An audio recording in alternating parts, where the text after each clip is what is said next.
안녕하세요. 과학으로 보는 세상 C. 오늘도 일상 속에 숨겨진 과학 이야기와 함께합니다. 오늘 함께할 주제, 코로나19와 관련이 깊은 기술입니다. 네, 맞습니다. 우리나라의 위상을 드높여준 기술이죠. 이만하면 짐작하실 것 같은데요.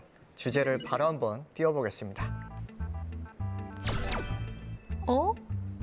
저는 사실 코로나19 진단키트만 생각을 했거든요. 네. 근데 주제를 보니까 뭔가 의미심장한데요? 그렇죠.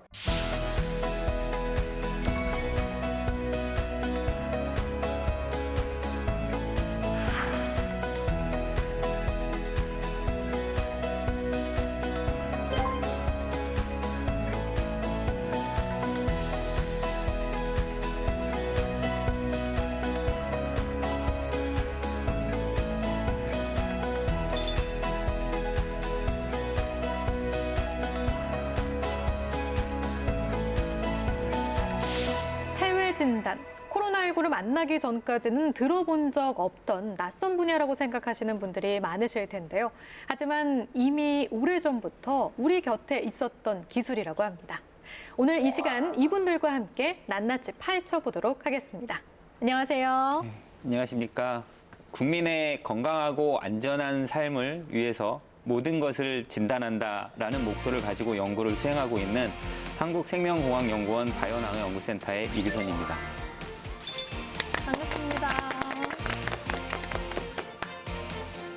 체외진단 벤처기업을 운영하고 계신 이성훈 대표님 함께합니다. 안녕하세요. 네, 안녕하십니까. 공학과 바이오 기술의 융합을 통해서 미래에 필요한 체외 진단 기술을 준비해 가고 있는 벤처기업의 대표 이성훈이라고 합니다.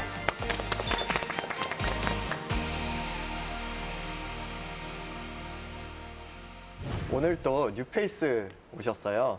안녕하세요. 직접 소개 한번 해주시죠. 네. 안녕하세요. 저는 보는 만큼 알게 된다라는 좌우명으로 열심히 살고 있는 호기심 많은 대학생 박창현이라고 합니다. 오늘 잘 부탁드립니다. 저희 프로그램 본 적 있어요? 저는 사실 이제 TV로 접하기보다는 유튜브로 우연히 접하게 됐는데요. 딱 첫 방송을 보고 난 다음에 집에 있던 효자손을 버렸습니다. 네, 이 과학 프로그램이 저의 그 가려운 곳들을 너무 잘 긁어줘가지고 바로 이 효자손 치우고 네, 매 회마다 애청을 했거든요. 네, 효자손을 버린 그 보람이 있게 네네네. 오늘 활약을 기대하도록 하겠습니다. 네. 코로나19 초기부터 지금까지 극단적인 봉쇄 조치 없이 유행세를 안정적으로 관리해온 방역. 여전히 세계적으로 코로나 대응 모범 공식으로 통하고 있죠. 그렇죠. 지금 진단검사가 그 출발점에 있는데요.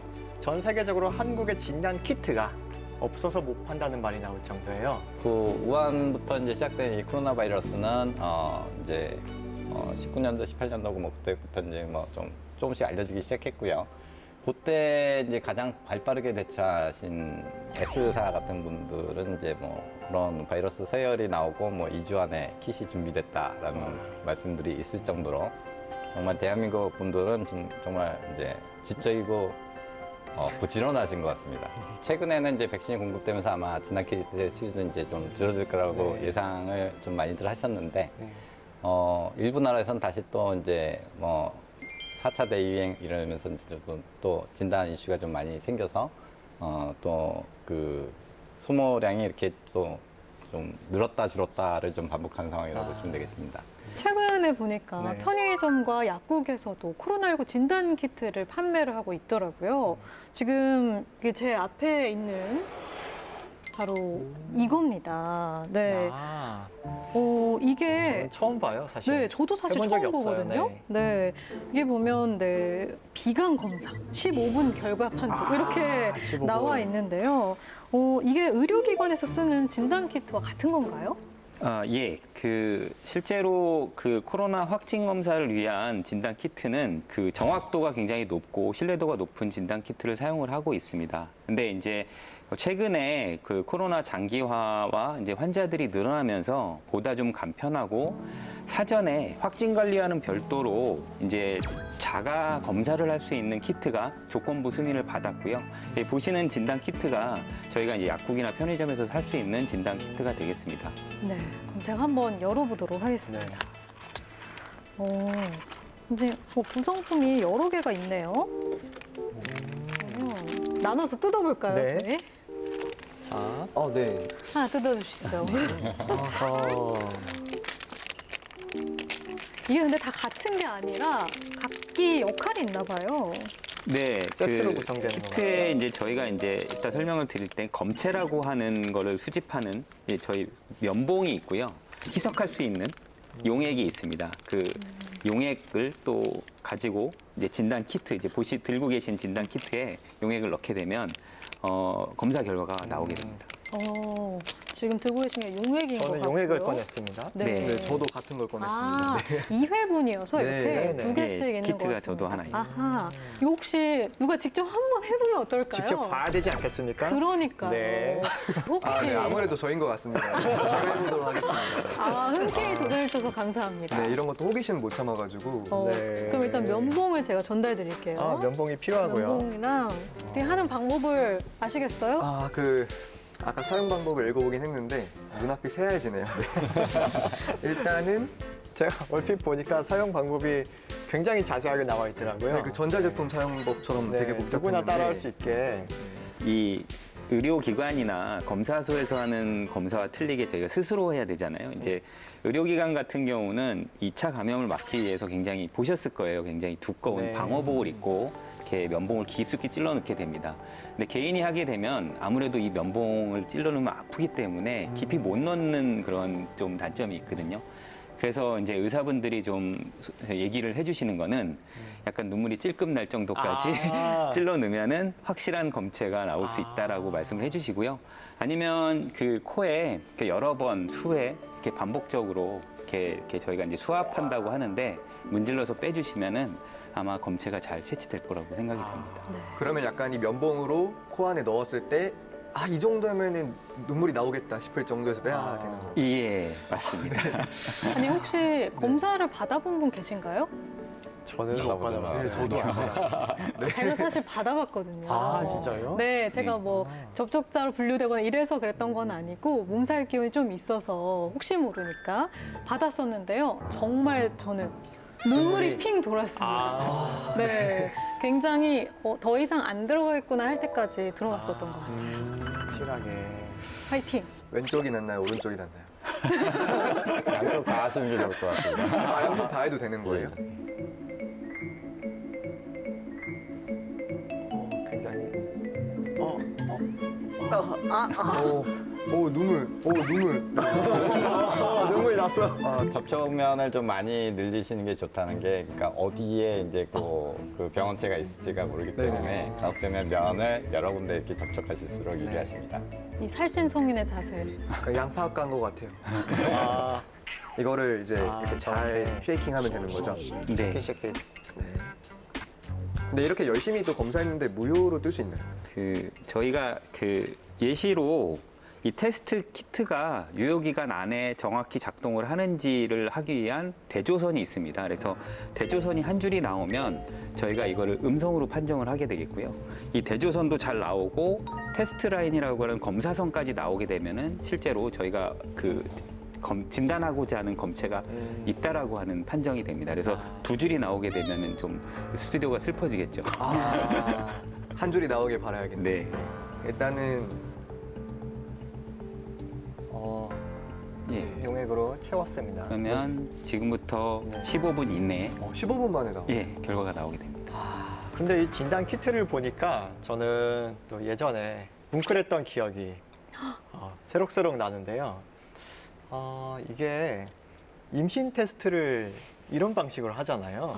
네. 그래서 선이 몇 개 나오는지를 보고 임신 여부를 확인을 하는데 그때 생각이 납니다.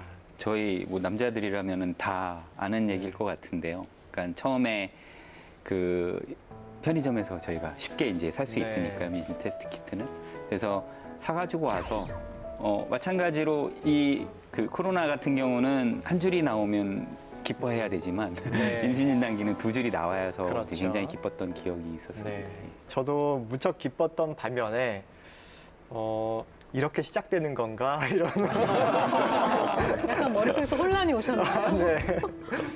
아니 이렇게 임신 테스트기 외에도 우리가 일상에서 사용해온 체외 진단 키트가 있을 것 같거든요. 저는 사실 체외 진단하니까 그 당뇨 그 진단하는 혈당 체크 하는 그 혈당계 정도만 기억이 나는데 또 어떤 게 있을까요? 되게 일반 분들은 쓰시는 게 이제 혈당계가 좀 주로 좀 되실 것 같고요. 근데 체외 진단이 이제 가정에서 쓰시는 게 이제 그 인가된 게 많지 않기 때문에 그 정도가 아마 좀 많이 접촉하셨을 거라고 보입니다. 그런데 일반 병원이나 이런 쪽으로 가셔서 이제 거의 이제 소변이나 또는 대변, 혈액 이런 그 체내에서 유래한 검체들을 병원에 제공하셨을 때는 사시면서 계속 체외 진단에 대한 혜택을 항상 느끼고 산다고 보시면 되겠을 것 같습니다. 코로나19 이전에도 사실 이런 진단 키트가 굉장히 많이 있었잖아요. 그 여기서 말하는 이 체외 진단 키트에서 체외 진단이라는 범위가 어디까지인가요? 이 체외라는 거를 영어로는 인비트로라고 합니다. 그래서 저희가 이제 소위 시험관이라고 얘기를 하는데 그 인체에서 유래된 검체를 가지고 실험실에서 진단을 한다라는 게 이제 체외 진단이라고 이해를 하시면 될 것 같고요. 저희가 건강검진을 받을 때 이제 보통 이 MRI라든가 엑스레이라든가 이제 현장에서 이제 검체를 빼내지 않고 그 자리에서 찍는 것 같은 경우가 또 이제 별도의 진단으로 이제 분류가 되고 또 합니다. 과연 언제부터 이런 체외 진단이 활용되었는지 궁금하지 않으세요? 궁금해야 그 시간이 네네네, 오는 거죠? 궁금하셔야 될 텐데요. 그럼 너무너무 궁금합니다. 몰랐던 이야기 비하인드 스토리를 알아보는 이정원의 잡학사전 시작하겠습니다. 제가 사진을 먼저 하나씩 보내드릴 텐데요. 잘 받으셔야 됩니다. 자, 하나, 둘, 셋. 왔어요. 네네, 잘 잘하시네요. 받으시네요. 사실 진단의학이 의학의 한 분야로 자리 잡은 것은 그리 오래되지 않았어요. 하지만 아주 오래전부터 체외 진단, 체외 검사가 활용됐던 역사를 찾을 수가 있는데요. 아마 가장 오래된 기록은 이것일 겁니다. 보리와 밀로 진단을 하는 과정이 방금 보내드린 사진에 파피루스 문자로 남아 있습니다. 보리와 밀을 이용해서 과연 무엇을 진단했을까요? 갑자기 장학 퀴즈. 네, 이게 문제고요. 오늘 네. 퀴즈입니다. 보리와 밀.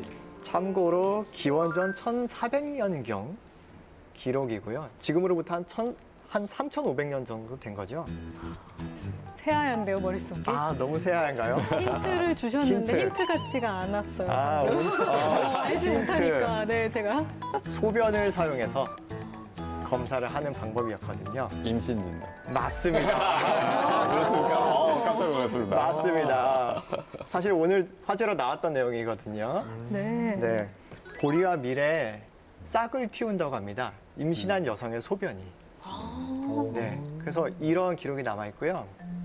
실제로 1930년대 미국에서 실험을 해봤는데 남성이나 임신하지 않은 여성의 소변으로는 싹이 트지 않았고요. 임신한 여성의 소변으로만 싹을 틔울 수 있었다고 합니다. 저희가 임신 진단하는 방식이 이제 호르몬의 변화를 면역화학적으로 네, 호르몬. 이제 네. 됩니다. 그래서 특정한 이제 임신 호르몬의 수치가 올라가는 거를 가지고 이제 판정을 하게 되는데 아마도 그런 그 호르몬이 그 싹을 틔우는데 좀 역할을 하지 않았을까 생각이 되네요. 네. 아우. 에스트로겐이라는 호르몬이 예. 아마도 발화에 영향을 미친 것으로 보고 사실 그 예전 파피루스 기록에는 보리가 먼저 발화하면 남자아이, 밀이 먼저 나면 여자아이 이래서 보리와 밀을 쓴 거였거든요. 1900년대 실험 결과로는 그것은 아닌 걸로 네, 그것은 아닌 걸로 실험 결과가 나왔습니다. 예나 지금이나 남자인지 여자인지 궁금해하는 건 똑같았나 봐요. 그러니까요. 그게 또 재밌네요. 자, 그럼 두 번째 문제. 기원전 1500년경 힌두교 의학 아유르베다에는 또 이런 기록이 남아 있어요. 곤충과 날벌레들이 특정한 사람의 소변을 좋아하더라. 이 현상을 보고 어떤 병을 진단하려 했을까요? 당뇨병. 맞습니다. 동시에 답, 맞습니다. 소변에 이제 단 맛이 느껴질 때 곤충들이 달라붙는 것을 보고 감염병을 진단하려고 했다고 합니다. 그럼 우리나라에는 또 어땠냐면은 동의보감에도 소변 상태에 따라서 분리, 불통, 불금, 임증 이런 것들을 구분하는 체외 검사를 활용했었고요. 조선시대 인물 두 분의 사진을 보내드렸는데 네. 이 두 분이 소변을 적극적으로 활용하신 분으로 유명합니다. 아. 소변을 어떻게 활용했을까요? 지금까지 나온 소변들은 좀 바로바로 이게 결과가 나왔으니까 장독대 같은 데 다 모아서 좀 한 달 동안 묵히지 않았을까요? 아, 한 가지 그 방향을 짚어드리자면 진단이 아니라 치료에 활용하려는 목적이 있었고요. 소변을 달랐군요. 아닙니다. 더 나가셔야 됩니다. 마셨나요? 마셨나요? 맞습니다. 소변을 마셨다고 하는데요. 동변이라고 해가지고 어린 아이들의 12세 이하 남아의 소변을 차고 다니면서 마시는 것이 감기나 다른 질병들에 도움이 된다고 생각해서 그렇게 소변을 드셨다고 하네요. 근데 이 두 분이 누군지 아시겠어요? 이분 혹시 네, 퇴계 이황 아닙니다. 아닙니까? 한 분은 정조대왕이시고 네. 송시열. 아. 네. 그 두 분께서 소변을 송시열 특히 선생님은 굉장히 오래 사셨거든요. 네, 80세 넘어서까지 사셨는데 소변을 틈틈이 허리춤에 차고 다니면서 마셨기 때문이라는 야사가 또 전해져 내려오고 있습니다. 이렇게 체외 진단과는 조금 다른 이야기지만 병을 진단하든 치료하든 소변의 역할과 중요성이 아주 오래전부터 경험으로 깨닫고 있었고요. 이런 재미있는 사실들을 알려드리면서 이정원의 잡학사전 여기서 마치겠습니다. 와, 오늘도 무척 흥미롭고 네. 오늘은 조금 충격적인 내용이 저도 포함되어 깜짝 있었네요. 놀랐습니다. 네. 아니 그런데 이야기 나누다 보니까요. 네. 시간이 벌써 지난 것 같아요. 그때가 적절한 때가 된 것 같은데 결과가 나온 것 같습니다. 네, 저는 아까부터 계속 활기차게 보고 있었는데요. 네, 이렇게, 떨리는 마음으로. 네, 지금 한 줄이. 한 줄인 거죠. 네. 네. 축하드립니다. 네. 다행입니다. 바로 퇴근할 뻔했는데. 아, 그러니까요. 그러니까요. 네, 보건소 다행히. 가야 되는 거 아닌가 걱정했거든요. 네. 직접 혼자 해보니까 어땠어요? 되게 간단하게 해볼 수가 있었고 면봉 넣는 것도 주변 친구들이 굉장히 아프다, 막 눈물이 난다 했는데 그래도 할만했던 것 같습니다. 네. 한 가지 주의할 점을 말씀을 드리면 자가 검사 키트입니다. 그래서 이 용도는 저희가 이제 유증상자라고 해서 보통 저희가 열이 나거나 감기 증상이 있으면은 병원에 가기 전에 테스트를 먼저 해보라는 그 용도에서 이제 지금 판매를 하고 있는 거거든요. 그래서 음성이 나왔다고 하더라도 안심하고 증상이 있을 시에는 이제 의사분과 상담하는 게 굉장히 좋을 것 같고요. 그리고 양성이 나왔을 때는 반드시 의사분께 저희가 다시 한번 분자 진단으로 재확진 판정을 받는 게 확실할 거라고 생각이 됩니다. 그럼 박사님 이런 진단 키트는 정확도가 혹시 어떻게 되는지 알 수 있을까요? 지금 사용하신 이제 간이 진단 킷 같은 경우에는 이제 면역화학적 진단 방법에서 이제 진단하는 방식이고요. 현재 대한민국에서는 면역화학적 진단 방식에 의한 진단은 확진으로 인정하지 않고 있는 상황입니다. 그러니까 이 진단 킷이라는 거는 이제 민감도하고 특이도라는 두 개의 성능 가지고 이제 그 키트의 성능을 얘기를 하는데요. 이 특이도는 면역학적 진단 방법이 괜찮지만은 민감도 부분에서 분자 진단에 비해서 조금 낮은 성능을 보인다라는 게 조금 문제가 좀 되고 있습니다. 그래서 간편함에도 불구하고 이렇게 많이 사용되지 않고 이제 확진을 위해서는 일일이 이제 검사소에 가셔서 분자 진단을 하고 있는 상황인데 이런 민감도의 문제 때문에 질병관리본부에서는 이러한 부분들 때문에 그동안 좀 간이 진단 킷에 대한 승인을 좀 약간 많이 좀 미뤄왔던 게 사실인 거고요. 현재도 여전히 분자 진단의 개념에서 이제 진단을 받으셔야 확진으로 이제 확진자가 되십니다. 면역화학적 진단 방법, 분자 진단 방법 이렇게 말씀을 해주시니까 저희 한 걸음 더 들어가 봐야 될 것 같아요. 조금 어려워지기 시작하는데요. 어떻게 좀 자세히 설명을 해주시죠. 네. 그럴 줄 알고 저랑 이성훈 대표님이 준비를 했습니다. 아, 좋습니다. 제가 먼저 할까요? 네, 먼저 가시죠.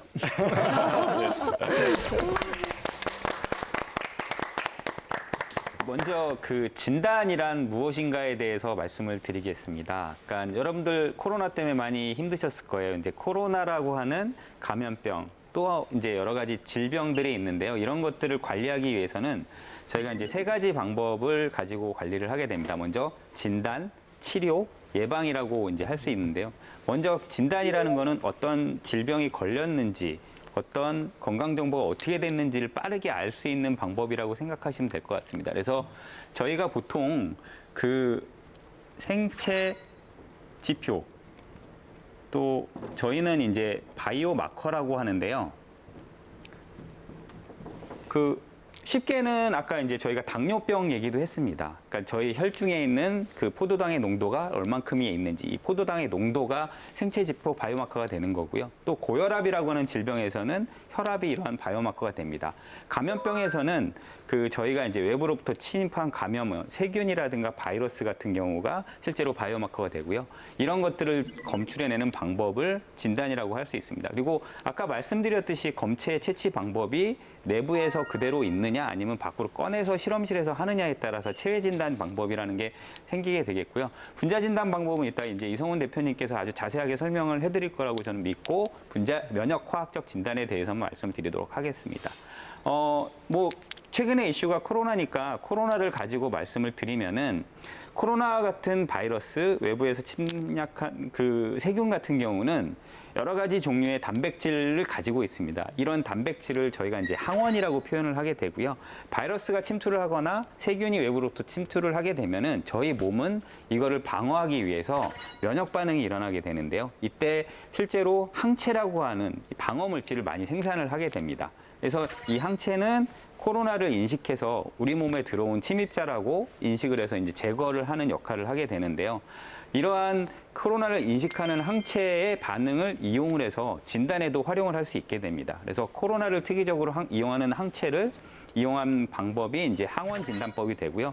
두 번째는 아까 말씀드렸듯이 코로나가 감염됐는지 안 됐는지 여부를 항체가 생겼는지 안 생겼는지 가지고도 진단을 할 수 있습니다. 그래서 저희 혈액 속에 코로나에 대한 항체가 있다. 그러면 코로나가 걸렸던 감염 경력이 있다. 그러니까 완치된 이후에도 이제 이 항체는 남아있기 때문에 저희가 역학조사 같은 그런 분야에서 많이 활용을 하게 됩니다.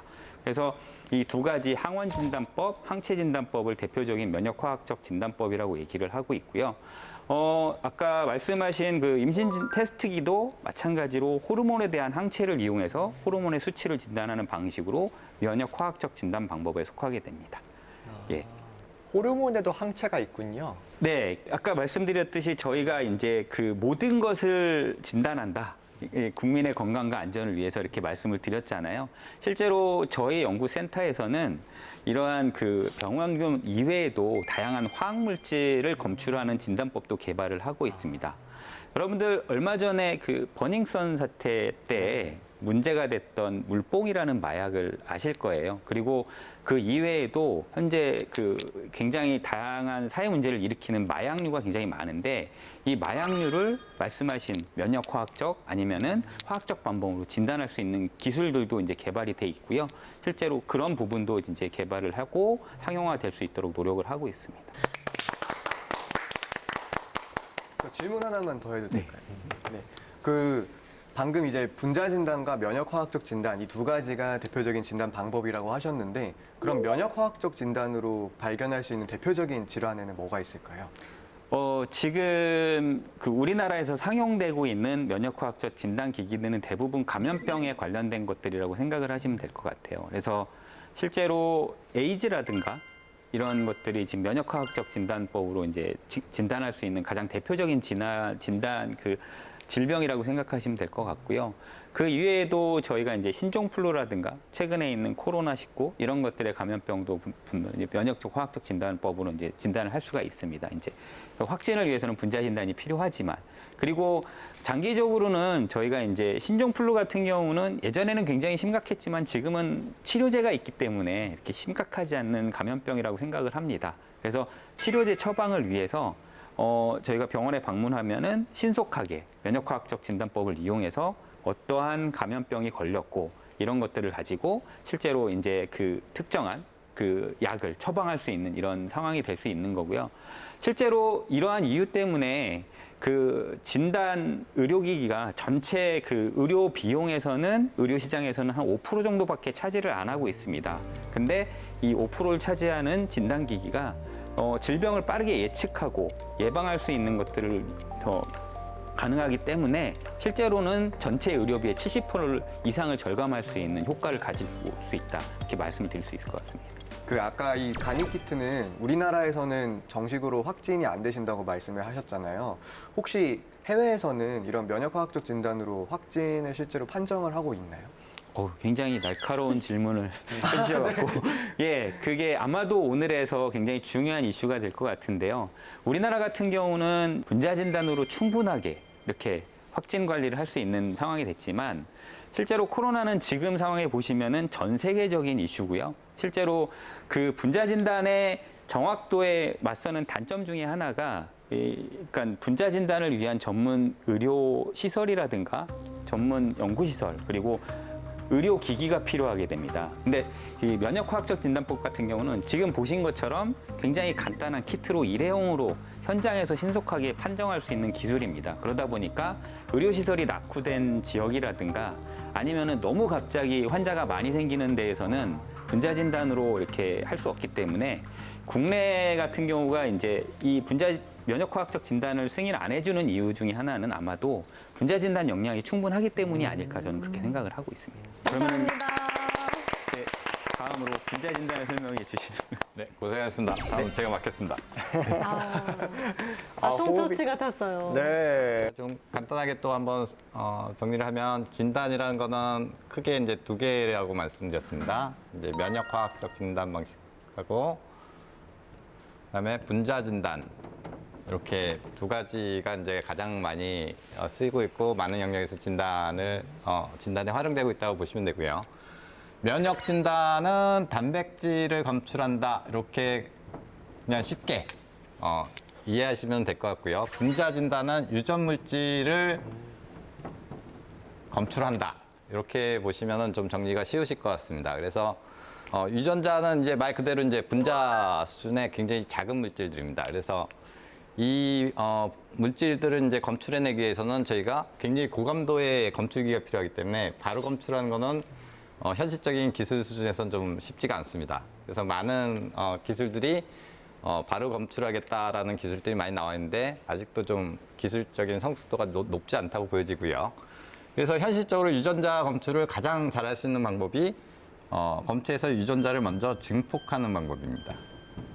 증폭이라는 얘기는 검체에 포함되어 있는 유전 물질이 하나였는데 이거를 계속 2배, 4배, 8배 이렇게 계속 2배를 늘려가는 기술입니다. 이게 요새 코로나 때문에 대한민국 국민 전부 잘 아시는 PCR이라는 기술이 되겠습니다. 그래서 PCR이라는 기술은 이제 한국말로 하면은 중합효소 연쇄 반응이라는 기술인데 요것은 이제 결국에는 유전자를 증폭하는 기술이라고 보시면 됩니다. 계속 뻥튀가 가고 결국에는 그 감도가 높지 않은 검출기로도 쉽게 검출할 수 있는 양 정도까지 증폭을 해낸 다음에 검출해내는 방식입니다. 이게 감염병에만 이제 현재는 이제 쓰여지는 걸로 알고 계시는 분들이 굉장히 많을 겁니다. 근데 인체를 구성하는 많은 물질들이 유전 물질을 갖고 있기 때문에 요거를 또 이제 아까 이규정 박사님께서 말씀하신 면역진단법 같이 생체 지표, 표지자,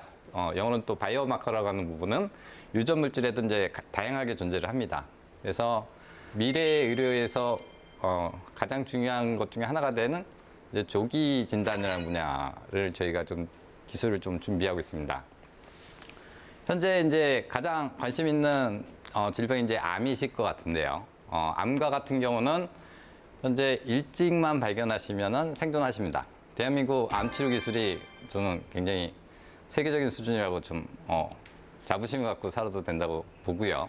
암 치료 기술은 굉장히 좀 많이 발달해 왔는데 미래의 암을 정복하기 위해서 중요한 열쇠 중에 하나가 조기 진단이다.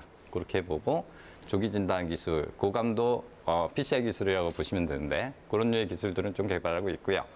또 이제 이런 암 치료 기술 플러스해서 이제 그 의료 기술이 높아지면서 대한민국 사회도 굉장히 고령화가 되고 있습니다. 고령화되면서 예전에는 평균 수명이 낮았기 때문에 이제 어르신들이 이제 일찍 돌아가시고 그래서 잘 몰랐던 병인데 요새 와서 크게 대두되는 병이 이제 치매라고 알고 계시는 알츠하이머 관련 이제 질병입니다. 이 질병도 현재까지는 과학적인 진단 방법이 없어요. 알츠하이머 같은 경우는 의사분이 이렇게 물어보시고 뭐 이제 기억 잘하시나 이렇게 좀 테스트 해보시고 문진 위주로 해서 이제 진단을 하시게 됩니다. 그래서 향후 미래에는 이제 가장 쉽게 많이 사용하게 될 분야가 암과 이제 알츠하이머 이런 쪽에 진단에 많이 활용이 될 것이고요. 그리고 이제 분자 진단이나 면역 진단이냐 뭐 분자 진단이 무조건 좋다 이런 거보다는 앞으로 미래의 이제 진단 시장은 다양한 진단 방법과 기술이 개발되면서 거기서 생성된 데이터들이 굉장히 좀 입체적으로 사용돼서 정확한 진단을 내리는 그런 미래 사회가 될 걸로 저는 예상하고 있습니다.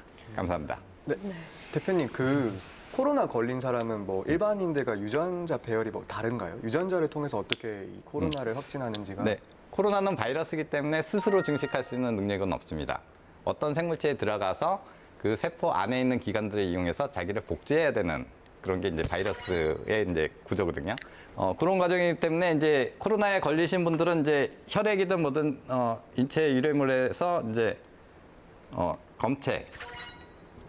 검체를 저희가 이제 그러니까 추출이라는 과정을 거치게 됩니다. 추출이라는 과정인데 제가 그림을 잘 못 그리는데 이렇게 코로나 바이러스가 이렇게 스파이크 단백질 이렇게 이런 모양들 많이 보셨죠? 이렇게 하면 이제 그 생물 하시는 분들의 복잡한 거 다 빼고 요 안에 보면은 이제 여기도 이제 RNA라는 단일 가닥 유전 물질이 있다고 보시면 됩니다. 요 코로나 바이러스 안쪽에 이 코로나 바이러스도 자기를 복제하려면 그 정보를 담고 있는 설계도가 필요한데 그게 이제 RNA 형식으로 갖고 있어요. 그래서 요거를 이제 검체에서 요 RNA를 추출하게 되고요. 요거를 DNA로 이제 전환하는 과정이 있습니다. 그래서 RT-PCR 기술이라고 이제 많이 말씀하시는데 요 앞에 RT가 RNA를 DNA로 바꾸는 걸 RT라고 보시면 됩니다. 분자 진단은 이 DNA만 가지고 증폭을 시킬 수 있는 중합시술을 사용해야 하기 때문에 RNA를 DNA로 바꾼 다음에 이제 증폭, 그다음에 검출을 하게 됩니다. 요 과정으로 이제 분자 진단에서는 이제 코로나에 이제 감염되셨다 안 되셨다를 이제 확진하시게 되는 거고요. 이 유전 물질 같은 경우는 이제 거의 분자 수준에 굉장히 좀 작은 수준하고 이제 바이러스 레벨로 굉장히 작기 때문에 몸에 일단 들어왔다 그러면은 이제 거의 온 몸에 어디에 혈액을 뽑아도 좀 거의 존재한다고 보시면 됩니다. 대표님 그럼 저렇게 증폭을 할 때 그 특정 바이러스에 대한 RNA에서 저 과정을 거친 DNA가 된 그것만 증폭을 시키는 거예요? 아니면은 나의 다른 유전 물질이 함께 증폭이 되는 거예요? 네. 제가 오늘 저 중학교 2학년 수준을 해달라고 해서 이제 깊숙이 해달라고 노력하고 있는데, 네. 아주 중요한 부분을 좀, 질문 주셔가지고요. 최대한 쉽게 한번 설명해 보겠습니다. 우리가 코로나를 진단하고 싶다. 또는 이제 분자 진단으로 뭐 성병을 진단한다든지, 뭐 인플루엔자를 진단한다든지 여러 가지 이제 질병들이 있을 거잖아요. 그 외부에서 침입한 그런 유전 물질들, 걔가 그 유전 물질은 ATGC라고 하는 네 가지 조합의 서열로 이루어져 있습니다. 그러니까 어떻게 보면은 디지털적인 지도라고 보시면 되고요. 그래서 요 프라이머는 코로나에 해당하는 서열에 대한 반대 열쇠와 잠수쇠 같은 관계라고 보시면 됩니다. 그러니까 코로나에 맞는 프라이머를 만들고 같이 넣어서 증폭을 시키게 되면 코로나 그 서열에 맞는 애들만 선택적으로 증폭이 되는 그런 방법이라고 보시면 돼요. 그러니까 유전 물질은 그 아까도 말씀드렸지만 이 검체 안에는 부모로 조상으로부터 물려받은 거 쭉 대부분 차지하고 질병에 관련된 거 굉장히 극히 일부 이렇게 됩니다. 그래서 전체적으로 다 증폭시키게 되면 의미가 없죠. 그래서 선택적으로 내가 원하는 게 있는지 없는지 그것만 선택적으로 증폭을 시켜서 보는 게 분자 진단 방법이라고 보시면 돼요. 아, 너무 이해가 잘 됐습니다. 가장 중요한 건 결국 활용인데, 아까 말씀하신 것처럼 암과 알츠하이머에도 조기 진단이 활용될 줄 몰랐거든요. 네네. 그 외에는 어떤 질환들에 활용이 될 수 있을까요? 그 유전 물질로 할 수 있는 진단 행위는 분자 진단은 다 할 수 있다고 보시면 되겠습니다. 그래서 근데 생명체나 생물 유래 물질들이 거의 대부분 유전 물질을 갖고 있는 형식이 좀 많고요. 그러니까 단백질만 있는 경우에는 이제 면역 진단 방법을 좀 써야 되는 거고. 근데 그 유전 물질을 포함하는 거를 이제 바이오마커, 아까 질병에 대한 있다 없다를 판정하는 그 부분이 이제 유전 물질 서열로 되어 있을 경우에는 거의 분자 진단이 적용이 가능하다고 보시면 됩니다. 아, 근데 그렇게 했을 때 알츠하이머는 조금 궁금한데요. 어떤 외부 미생물이 들어오는 게 아니지 않습니까? 그런데 면역 방법이 아니라 분자 방법으로 유전 물질을 네. 진단하는 게. 대전에 굉장히 좀 유망한 회사 하나가 적극적으로 이제 기술을 개발하고 있는 것 중에 하나가 이제 그 알츠하이머가 이제 발병이 되고 진행이 되시면서 이제 특정 단백질이 좀 늘어나는데요. 그렇게 하면서 단백질을 검출하는 것보다 이제 그 마이크로 RNA라는 또 특정 그 아주 짧은 RNA가 체내에서 생성되는 게 많아지는 상관관계가 있습니다.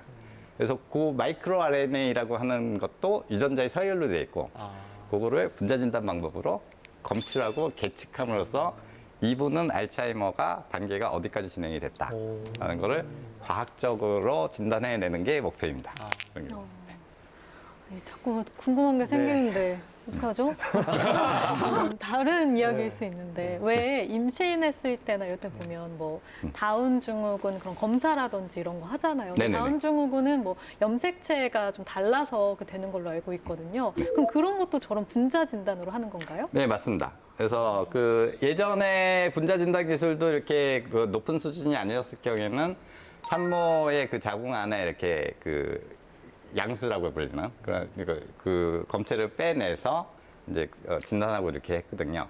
근데 그 채취 과정에서 이제 그 산모랑 태아가 이제 좀 위험해질 수가 있기 때문에 그러니까 가족력이 있다든지 이렇게 위험한 상황이 아니면은 가급적이면 좀 약간 기피하던 그런 검사였습니다. 근데 요새 이제 분자 진단 기술이 어디까지 좀 발달하고 있냐면 그런 자궁 안의 양수나 이런 검체들을 채취해서 쓰시는 게 아니라 산모의 혈액을 채취합니다. 산모의 혈액은 왜냐하면 산모의 혈액은 태아의 혈액하고 일부가 교환이 됩니다. 네. 그래서 그 태아의 유전 물질이 일부 산모의 혈액에 있다는 거죠. 그러니까 그게 양이 좀 굉장히 작아서 좀 문제인데 네네. 그걸 이제 잘 추출해서 이제 증폭하는 kit을 개발한 회사가 대전에 있습니다. 그래서 그걸 이제 산전 검사 킷이라고 그러고요. 그러니까 어머니의 혈액으로부터 이제 그 혈액을 채취해서 이제 태아의 유전 상태를 이제 검사하는 거기 때문에 지금 말씀하시는 이제 다운 증후군 포함해서 여러 가지 이제 부모로부터 내려받는 이제 유전 질환에 대해서는 진단이 가능한 그런 키트가 이제 대한민국 대전에서 개발이 된 상태입니다. 네. 감사합니다. 저희가 오래 세워네요. 대표님 이제 앉으셔도 되겠습니다. 네. 감사합니다. 감사합니다.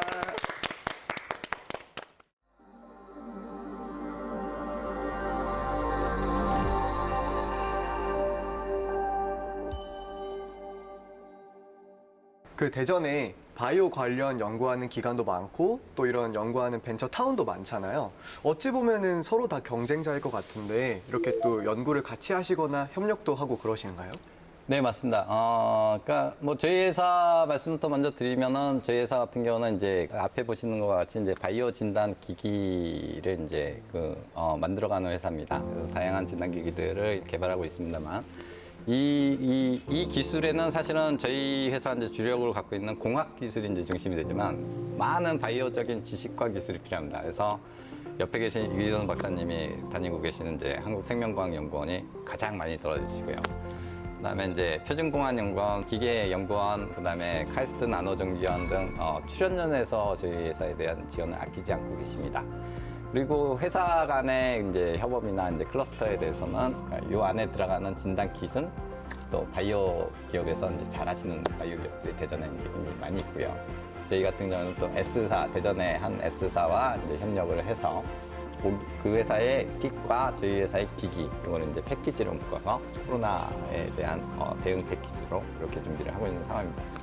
또 예를 좀 들면은 이제 대전에 이제 많은 종류의 이제 그 바이오 기업들이 좀 많이 계시고요. 그리고 그 바이오 기업들이 각각 가지고 계신 기술들이 이제 독보적으로 이제 독립적으로 갖고 계신 기술들이 있습니다. 근데 몇 년 전부터 이 기업들이 이제 협업을 하기 시작했어요. 그래서 한 회사의 기술만 가지고 이제 시장에서 이제 가치를 평가하는 거는 이제 10원이다 그러면은 세 개 회사가 모여서 각각의 잘하는 기술을 합쳐서 어떤 제품을 만들었더니 그 기술의 가치는 10,000원, 10만 원이다. 이런 상황을 만들어내고 있는 대전 내에 그 스타 기업들이 많이 계십니다. 아, 그러면 체외 진단 시장이 굉장히 유망해 보이거든요. 그리고 일상생활에서도 많이 또 활용될 것 같은데 그렇게 되면은 의료 트렌드도 바뀌게 될 것 같아요. 예, 지금 현재 바뀌고 있는 부분에서 진단 기술들이 굉장히 큰 기여를 하고 있고요. 아마 다들 그런 경험이 있으실 겁니다. 그러니까 선호하는 두통약 있으시지 않으세요? 그러니까, 아, 네. 그러니까 나는 어떤 그렇죠. 두통약이 잘 듣는다라고. 네. 이게 이제 앞으로의 의료 트렌드가 개인 맞춤 의학이라고 이제 표현을 하고 있습니다. 그래서 특정한 개인이 잘 듣는 약이 있는 그런 것들을 이용을 하게 되는데요. 실제로 진단 기술이 어떤 약이 잘 듣는지를 질병 특이적으로 그 안에서도 세분할 수 있는 기술로 이제 나아가고 있고 이런 것들을 뭐 동반 진단, 정밀 진단이라고도 이제 얘기를 하고 있습니다. 그래서 20년 전에 그러니까 미국에서 인간 유전체가 처음 정보가 공개가 됐습니다. 그러니까 30억 쌍의 아까 말씀하신 디지털 코드가 다 이제 공개가 됐었고요. 이 30억 쌍의 이 서열을 분석하는 기술들이 계속 진화를 하다 보니까 초반에는 굉장히 이제 천문학적 비용이 들던 유전체 정보 분석이 최근에는 기업에서 질병 정보를 분석하는 게 10만 원대까지 내려왔습니다. 그래서 특정한 암이라든가 특정한 질병이 다른 사람보다 훨씬 빨리 걸릴 수 있다, 잘 걸릴 수 있다라는 정보를 제공해 줄 수 있는 진단 기술이 제공이 되고 있습니다.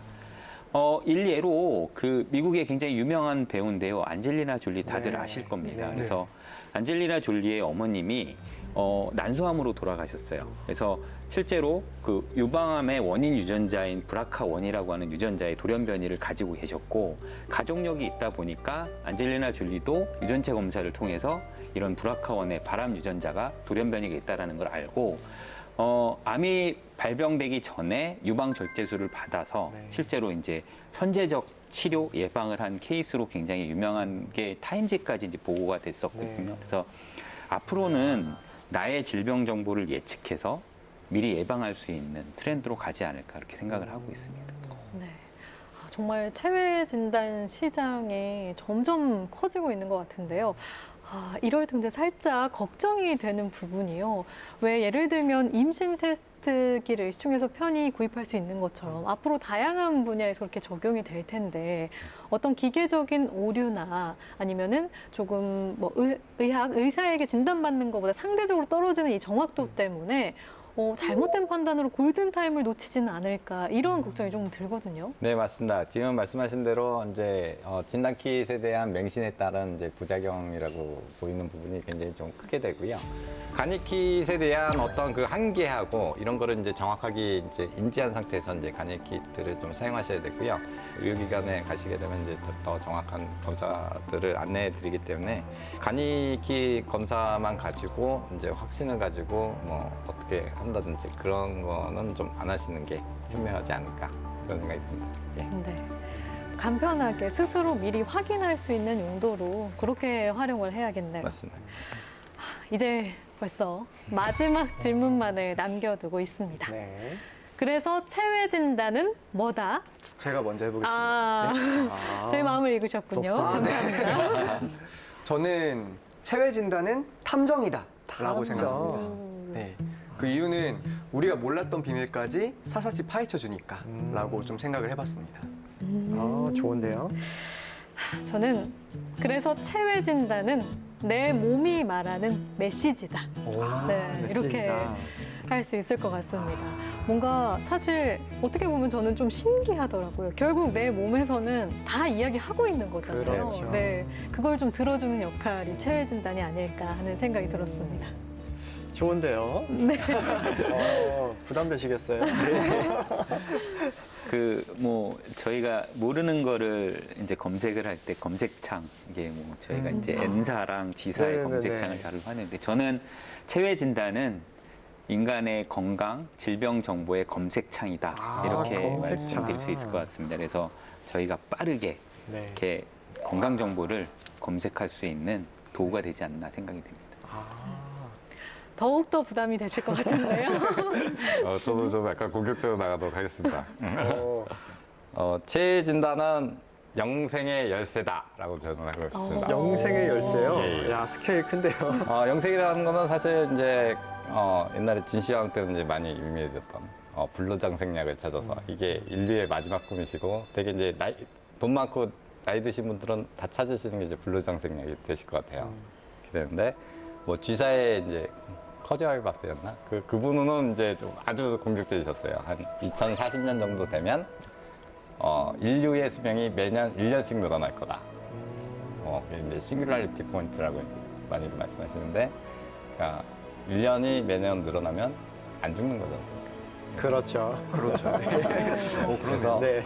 이 영생이 이제 많이 인류한테 좀 가까웠고, 체외 진단 같은 경우는 그 영생의 비밀을 풀 수 있는 이제 가장 처음 시작인 거고, 뭐든지 이렇게 측정이 돼야 문제를 해결할 수 있듯이 우리가 뭐 이렇게 통계 자료를 이렇게 뭐 측정을 해서 갖춰놔야 뭐를 고치든 치료를 하든 이런 게 결정이 되지 않습니까? 그래서 체외 진단은 영생의 열쇠다 이렇게 볼 수가 있습니다. 좋습니다.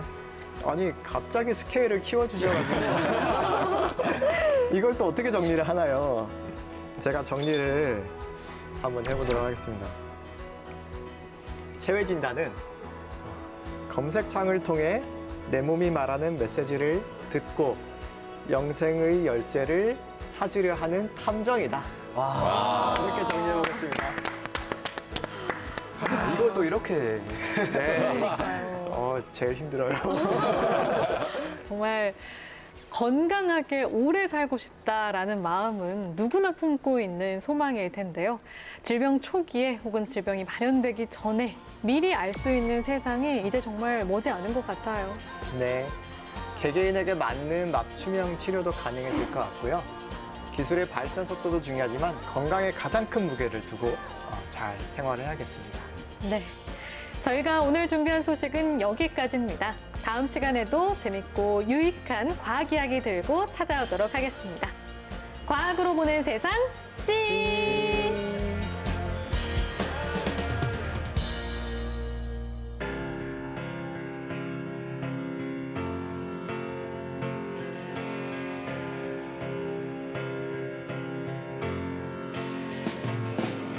Slip inside the eye of your mind. Don't you know you might find a better place to play?